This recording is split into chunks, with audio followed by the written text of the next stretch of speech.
So the melody, simple, begins like this.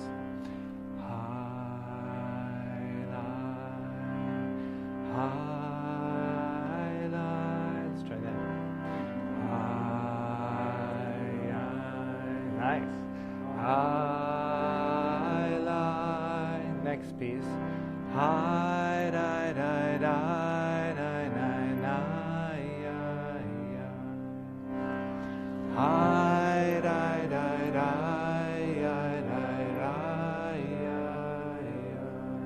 That's the whole thing.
Welcome, everybody. Good to see you all today.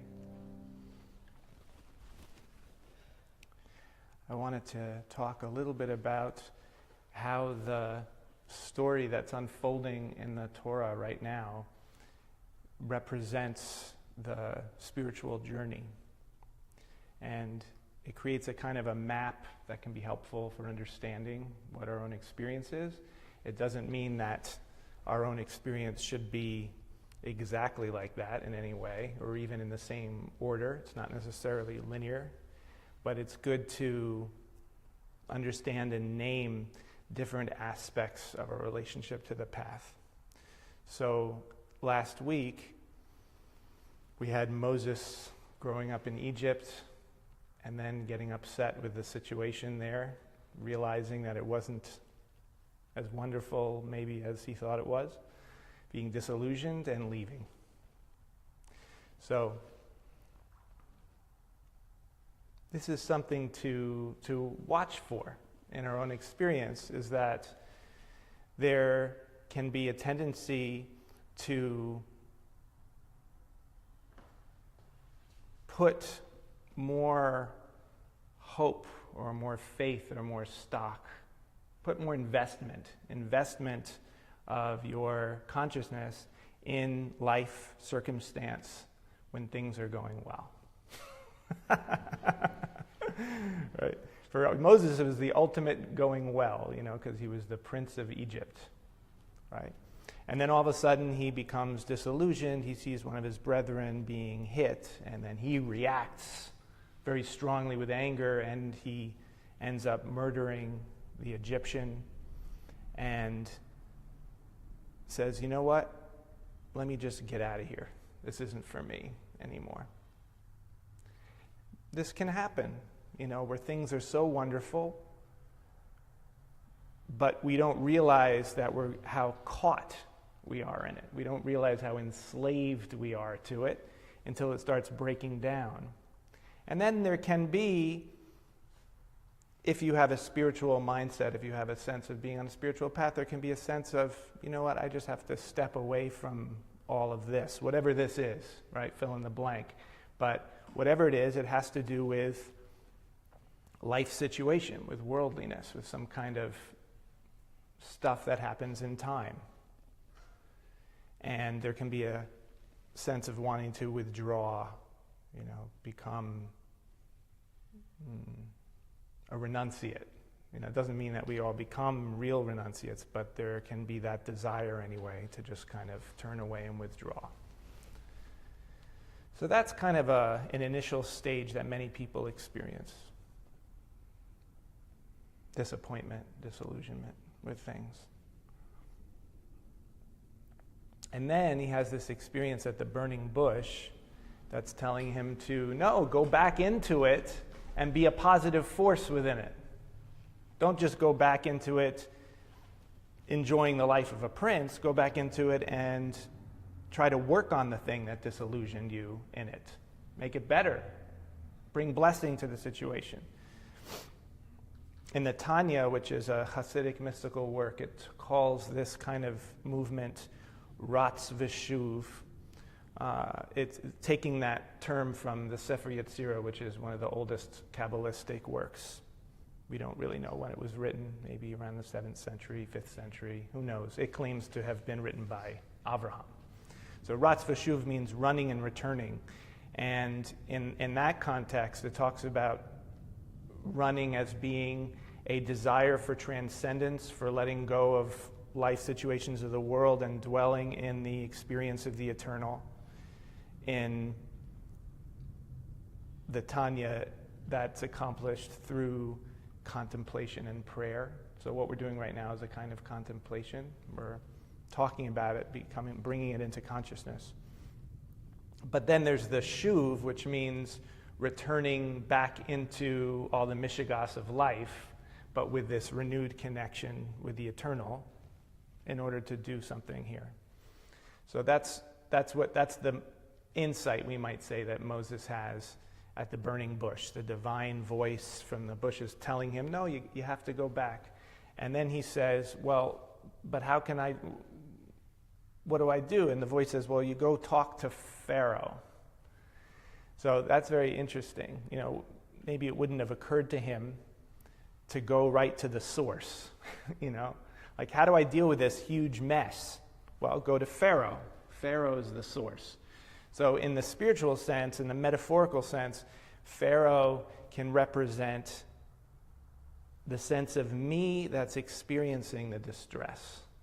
So when we experience distress, the automatic reaction is to blame it on the circumstance, right? There's this bad circumstance that's happening. It's causing me distress. Let me get away from it.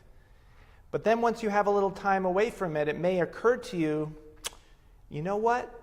The real root of the problem, we don't have to call it a problem, but like the real issue here, the real challenge here is not the situation, it's the me in the situation. It's how I react to it. It's how I respond to it. It's how I think of it. And that's what feels constrictive and imprisoning about the situation. Sure, there's challenges in the world. There's things that happen that are not desirable that we have to deal with. But the root of the thing that we have to kind of work with first, if we want to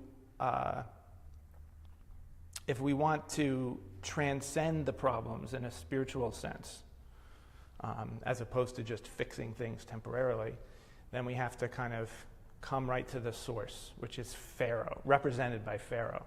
So God says, go right to the source. Go to Pharaoh and talk to him. And Moses says, but I can't. I'm not a speaker. I'm not an orator. And we talked about last week, actually, there's a few different responses that the divine voice says then to Moses. One of them is, Anochi Ehyeh imach. I will be with you. Like, you don't have to worry about it. Don't worry about it. Don't think that you, Moses, have to have the skills to deal with Pharaoh. You already have it because the divine is with you in some sense. And that's one of the names of God too. Ehyeh means I will be, meaning there's this presence, there's this beingness that's inherently there, always with you. Don't worry about it. So in this parsha, God says something else that's really interesting. It's a wonderful phrase. The voice of the divine says, Netaticha Elohim leFaro. It's a very strange construction. Netaticha Elohim leFaro. Netaticha means I have given you or gifted you. Elohim means the divine, means God, to Pharaoh. So it's usually translated as, I have made you a god over Pharaoh. And then it says, Ve'aharon achicha yihyeh neviecha. And Aaron, your brother, will be your prophet. So heretical. Oh my God. Netaticha Elohim leFaro. I have made you, or I will make you, I am making you a god over Pharaoh. But it doesn't say making, because the verb for making is a different verb. It's saying something which is hard to translate in English. It's saying, I am giving you. It's like I'm gifting you to be God over Pharaoh. So what's the hint here? If we understand the Pharaoh as being ourself, right? The Pharaoh is the me in the sense of the lowercase m, the sense of me with my opinions and my reactions, my feelings, my thoughts, my opinions, my particular conditioning from the past. That's the Pharaoh. And we may go through all of life without ever noticing, actually there's this other dimension to me, which is not just bigger than that, but infinitely bigger than that. It's actually Elohim, it's actually divinity. And this divinity is leFaro, meaning that it is that which perceives the Pharaoh. Normally we think we don't say Pharaoh in our mind, but we think, I am me. I am these thoughts, I am this body, I am these opinions, I am these reactions. We don't say, I feel anger arising. That's a good habit to get into. It's a beautiful meditation in real life. I feel anger arising, as opposed to I'm angry. Because when you use that language, I am angry, you're affirming your identity with the anger. And when you say, I feel anger arising, then you are the space of consciousness that's aware of the anger. And in doing that, the point isn't the anger. The point is, I feel. I am the feeling sense. I am the field of awareness, which here in this verse is being called Elohim. Why is it Elohim? Well, because God implies superior to, transcendent of, beyond. Right? And that's what we are. We are actually beyond what we normally think of as ourselves. And that's the whole point of this practice of presence and meditation, is to know yourself, first of all, before you start dealing with fixing things in the world, to fix the most root core issue, which is just to know yourself. It's not really fixing, it's not doing something. It's just being aware. It's just knowing yourself. So the second part of that verse says, Ve'aharon avicha yihyeh neviecha. Aaron, your brother, will be your prophet. So what does that mean? Again, if we're trying to deal with ourselves, with our sense of self, with the ego sense of self, as an ego, then we can't deal with it. Right? We have to know ourselves as beyond it. And the me that's beyond it, that bigger I, that field of awareness, is related to and connected with everything we say and do, but it's also separate, meaning like when we stop doing everything and we just sit, which we're going to do in a little bit, we're just going to stop and we're going to sit, we be in the silence, then that field of consciousness is there. So like right now I'm talking, Brian, the guy who does workshops, is talking, right? But the words are not constructed by Brian, the teacher of workshops. In other words, Brian, teacher of workshops, is kind of just, my job is to just kind of be receptive and allow the words to arise out of that field. And so this is Moses and Aaron. Moses, in this sense, Moshe, meaning drawn from the water, meaning the water is formless. Identities, beings, things come out of the formless and come into being. And Aaron represents the character, the one who's doing things. Okay, so in the verse there and in the story, there's a hint about how to relate to ourselves and our experience. To know ourselves as this vast field out of which our words are arising.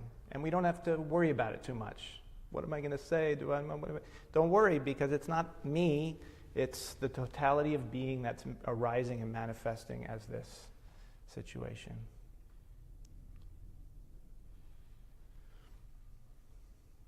So I thought we would chant to open into the meditation the words from the Yigdal hymn, which is coming from the morning liturgy, and also it's sung at the end of Kabbalat Shabbat, or at the end of Mariv after Kabbalat Shabbat on Friday nights. And the words are Ne'lam vegam ein sof la'achduto. So Ne'lam is translated usually as like unknowable or inscrutable. So that's what our consciousness is. Our mind can't really grasp consciousness because our mind is arising out of the consciousness. We can't see kind of what's behind us. We can't look at our own eyes, in a sense. So that's Ne'lam. It's concealed, and yet it's the closest thing to us because it is us. That's the kind of slightly paradoxical thing about it. It's Ne'lam. No matter where we look, we can't find consciousness because everything is arising in consciousness that we perceive. Vagam, and also Ein Sof. Ein Sof means there's no limit to it. Now again, we ordinarily identify with limitation. I am this character in this body in this life. It's delineated. But actually, the awareness that's behind our experience doesn't have a border to it. It's an open space. If we kind of examine and realize, oh, everything is happening and it's all in this open space of awareness. It's Ein Sof. Of course, in the hymn, it's talking about the divine, but there's an analog there. Okay? Le'achduto means to its oneness. So in terms of this practice, we can understand that everything that arises in our experience, every emotion, every thought, every insight, every confusion, everything that happens is happening in one experience, in one field. It's all oneness. So that's really obvious, and yet it's usually concealed unless we bring it to mind and say, oh yeah, there's one experience going on here, and here it is, and relax. Ne'lam, concealed. V'gam ein sof, and also without border. La'achduto is its oneness. So, as we sing the words, you can let those concepts be alive in your mind, but you don't have to. If you want to let go of the concepts and just sing the words and just be with the sounds of the words, that's also wonderful, because then you're just being that Ein Sof. And then your mind might return to the idea, oh, this is consciousness. These are the sounds of the words vibrating in my body in the open space of presence. You may think that. That's good too. So it will be like Ne'lam v'gam ein sof. So it's Ne'lam v'gam ein sof, unknowable and also without limit. So I'll sing it and then sing it back. I should go a little slower. Ne'elam v'gam ein sof. Let's try that. Ne'elam v'gam ein sof. Then the next part. V'gam ein sof le'achduto. V'gam ein sof le'achduto. So let's check out the two parts one more time. First part is Ne'elam v'gam ein sof. Let's try that. Ne'elam v'gam ein sof. Second part. V'gam ein sof le'achduto. V'gam ein sof le'achduto. Ne'elam v'gam ein sof. V'gam ein sof le'achduto. Ne'elam v'gam ein sof. V'gam ein sof le'achduto. Ne'elam v'gam ein sof. V'gam ein sof le'achduto. Ne'elam v'gam ein sof.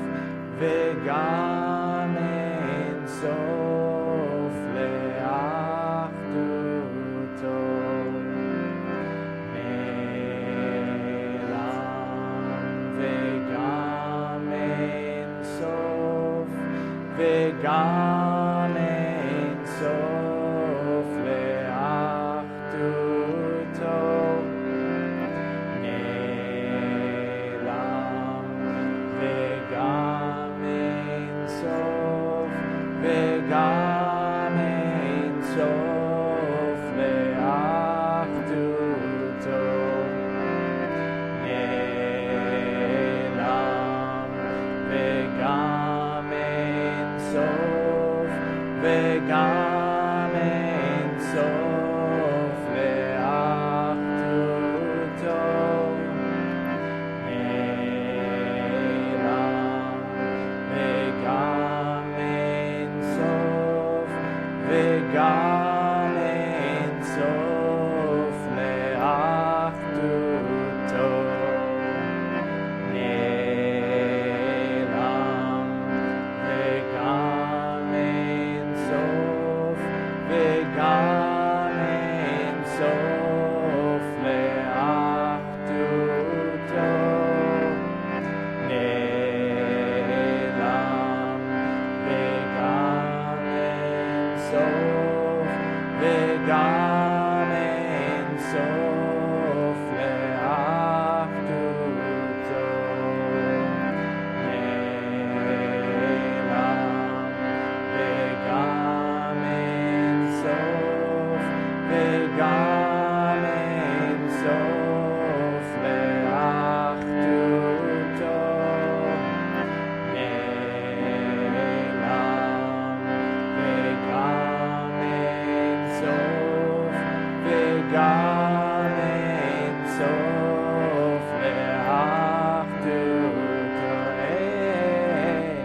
bringing to mind the whole title for this week's story, this week's Parsha, which is called Va'era. Va'era means I appeared. And again, this is the voice of the divine that we can hear, in a sense, in everything that's appearing. Va'era. So as we chant Va'era, see if you can open yourself just to noticing the fullness of what is appearing right now. What's appearing on the levels of body sensation, what's appearing on the level of emotional vibration, what appears and disappears on the level of thought. All appearing in that which is Ne'elam V'gam Ein Sof, this field of awareness. So we'll chant Va'era a few times and just opening yourself. What is appearing right now? What is appearing right now? Va'era,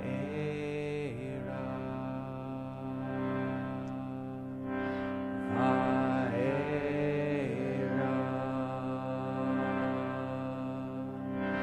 Va'era.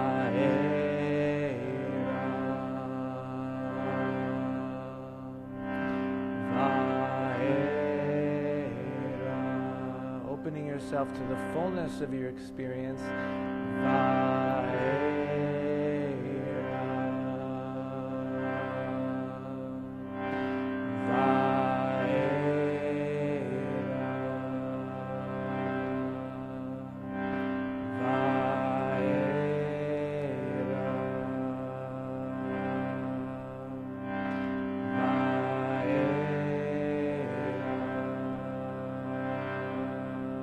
Falling into the words, Va'era,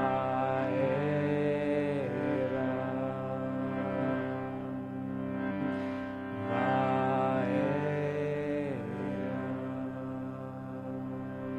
And bringing your right hand to your heart, taking the attitude of offering your presence as a gift to the fullness of what is Va'era, what is appearing. This is Netaticha, I give you. Understanding the word in a different way this time. This is us giving our awareness, Netaticha. So we'll chant Netaticha.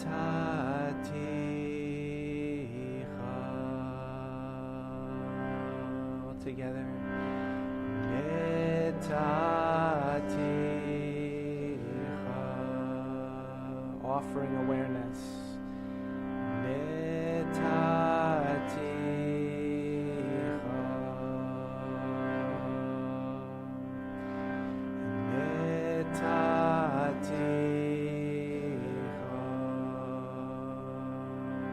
And chanting the word Lecha, which is another offering word for you. Breathing in. Lecha.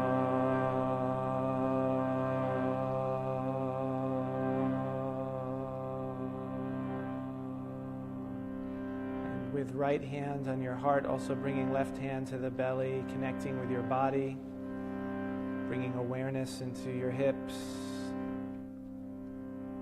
down into your thighs, knees,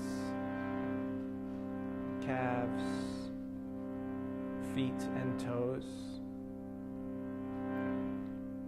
Netaticha, this is the giving of the awareness down into your body, feeling into your belly and your lower back, shining awareness into your heart and lungs, shoulders, flowing down into your arms, shining through your elbows and forearms and wrists and hands and fingers, and shining into your face, present with the brain as the seat of consciousness, the spinal cord, the nervous system, your facial muscles, bringing a little smile to your lips. And and recognizing that the fullness of reality itself, the same reality that manifests as stars billions of miles away, is in the form here of this body. And the divine name Elohim, which signifies the divine in form, chanting like this, Elohim,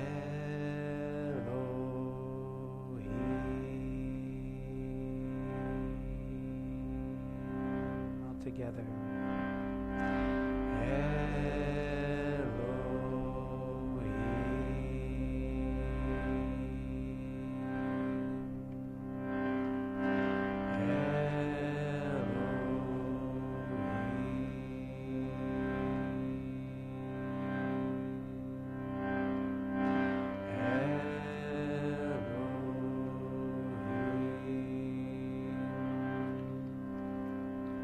And as we sit, we'll just continue to bring awareness to rest in the temple of the body, affirming this directing of awareness into the body with na'aseh, which means we will do. Na'aseh, breathing in.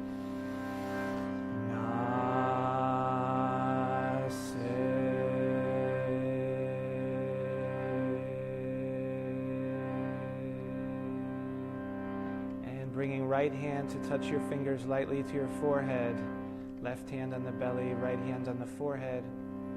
Aware now that the awareness that takes the form of your body is also Nilam Vigam Ein Sof, without border, without limit, encompassing the space around you that you're aware of, beyond your body, hearing the sounds, aware of each other in the room. And Va'era, reality appears as every form, every sensation, every feeling within this field. And we'll chant Venishma, which means we are listening, we are awareness. Breathing in. Venishma.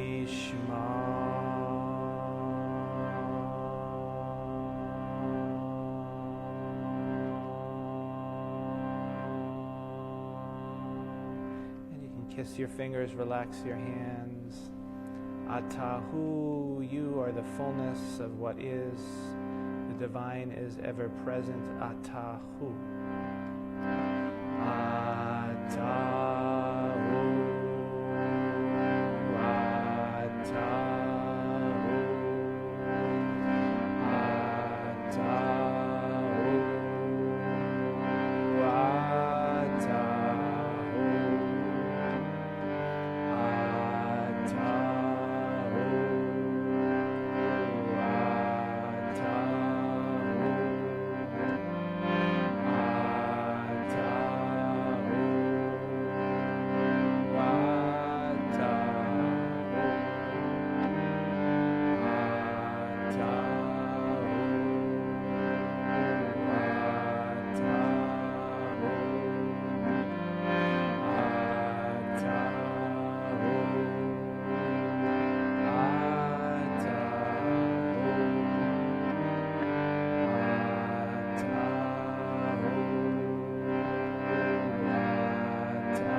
You can continue to allow your mind to vibrate with Atahu. When you notice that your thoughts begin to take you away, then you just simply and gently bring your attention back to your body, resting your awareness on your breathing, and allowing Atahu to vibrate in your mind.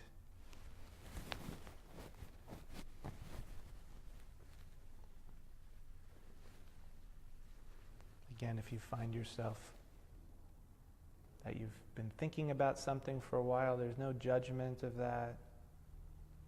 No thinking you did it wrong. You just say, oh, okay, there's my mind moving. You accept that as well. That's part of what's arising in the awareness. And you simply bring yourself back to chanting Atahu and being with your body and breathing in space. And we'll sit for 18 minutes about in silence.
וגם אין סוף לאחדותו, נעלם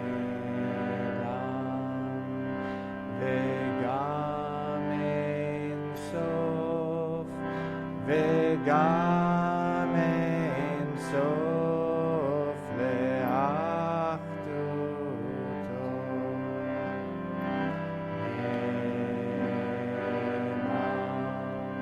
וגם אין סוף, וגם אין סוף לאחדותו,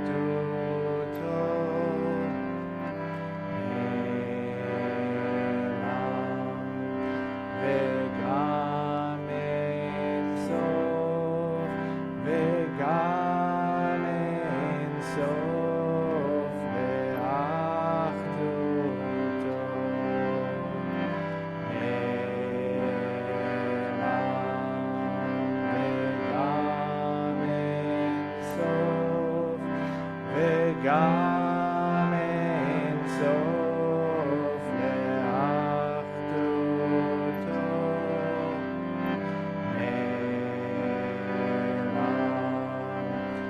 וגם אין סוף, וגם אין סוף לאחדותו.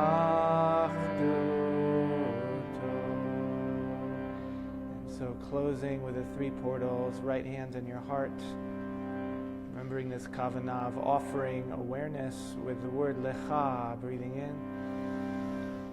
Lecha.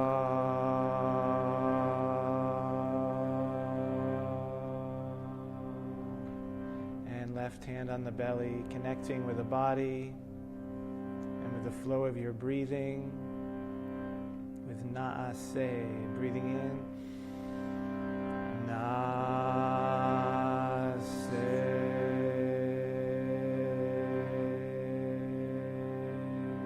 And right hand to your forehead, aware of the space of awareness itself, that all experience is happening within one experience, one awareness. Venishma, breathing in. Venishma.